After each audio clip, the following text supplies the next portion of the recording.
Welcome, Scorpio. This is Regina from Pacific Tarot, getting ready to do your October full moon reading. The October full moon will be in Aries, and just ahead of that, we have Mercury already stationed and Pluto stationing just as the full moon comes into fruition on the 9th of October in the west coast of the U.S. So this is a time when we're gaining a lot of clarity coming out of the fog so that we can evaluate our resources moving forward and staging our forward motion, with Jupiter stationing direct towards the end of the month with the new moon. So before we get into that, I want to thank you all for liking and subscribing to my channel, for all the ways that you support me. I feel it and deeply appreciate it. I'm so grateful. So let's get started, Scorpio, with your overall energy for the second half of October, the Queen of Cups. The Queen of Cups is indicating your empathy, your endless empathy, your ability to take care of yourself, to nurture yourself deeply. As you can see with her beautiful mermaid tail here, she is associated with the Middle Passage and with this journey towards a new world.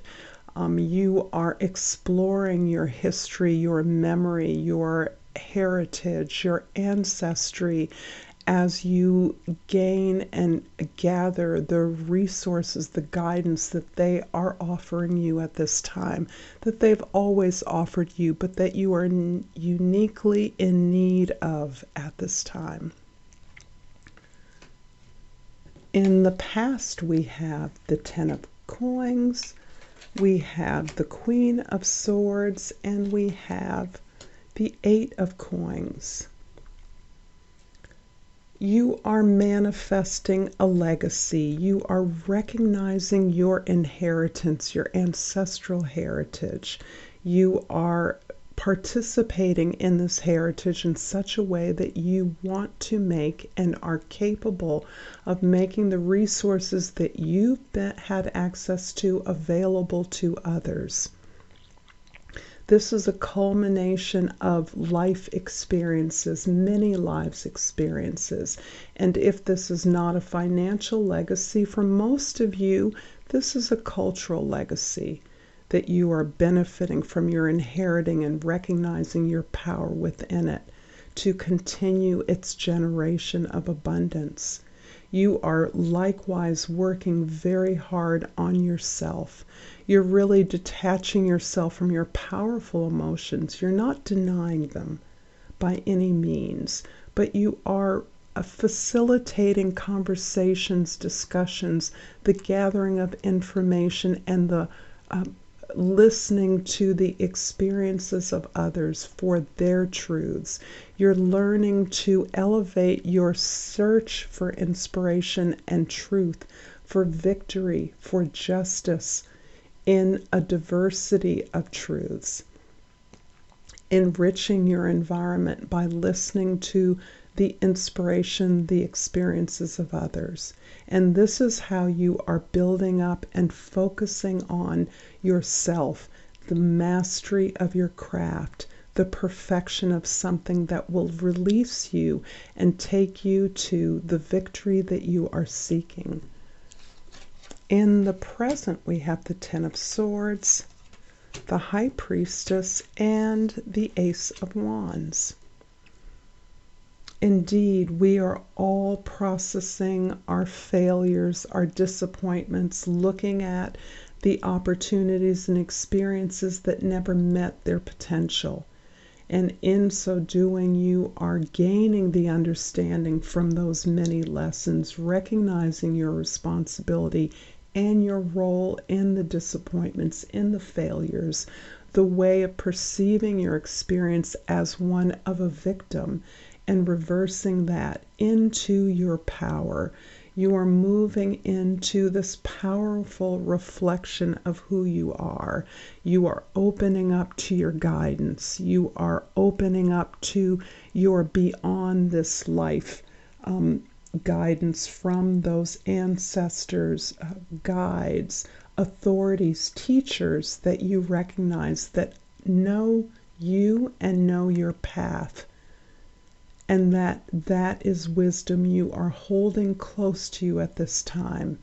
You are birthing something new as you've stripped away these associations that were limiting, these beliefs that were limiting, this view of yourself as a victim, constantly buffeted by the actions of others, when instead you are now understanding through your deep reflections, your ability to listen, to be in dialogue with your own unconscious and superconscious. The tides of the moon, the invisible world, is supporting you and formulating this new beginning, tempting you with a new direction, a new opportunity for growth and expansion. In your immediate future, we have the Eight of Cups, the Two of Coins, and the Knight of Wands.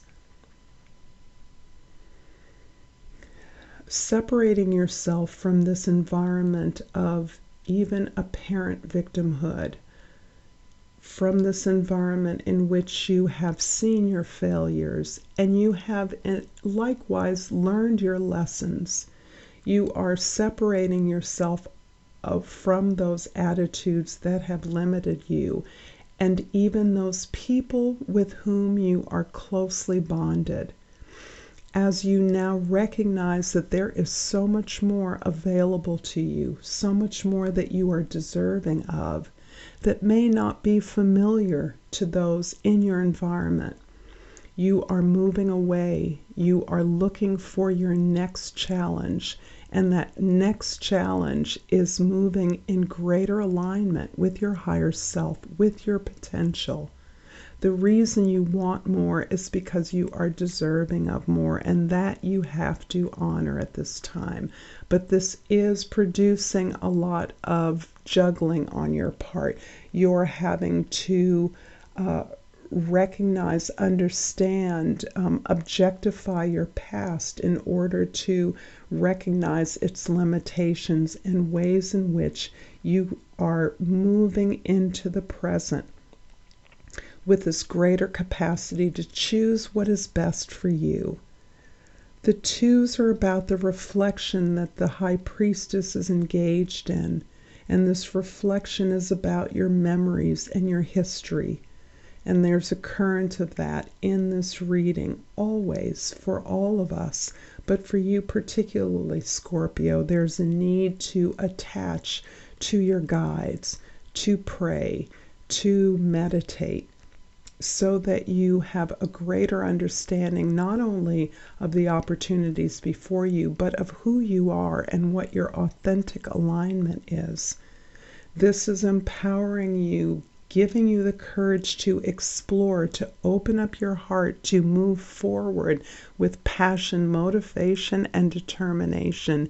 You are questing for greater meaning, new ways of doing things, new enterprises.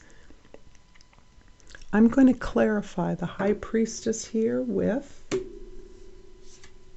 the Lovers and the Ace of Swords. So indeed, you are having an opportunity to choose before you. You are gaining the experience, the discrimination to understand better what works for you as you explore your truth, as your truth is emerging.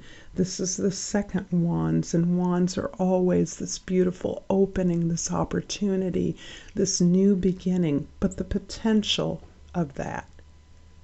You're choosing yourself in any situation, and you're basing your relationships on that profound relationship with yourself.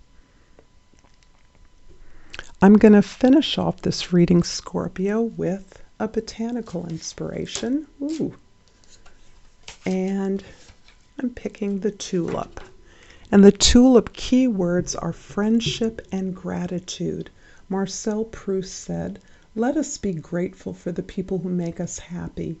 They are the charming gardeners who make our souls blossom." I'm going to leave this here. And thank you so much, Scorpio, for this reading, for your time. And until next time, namaste.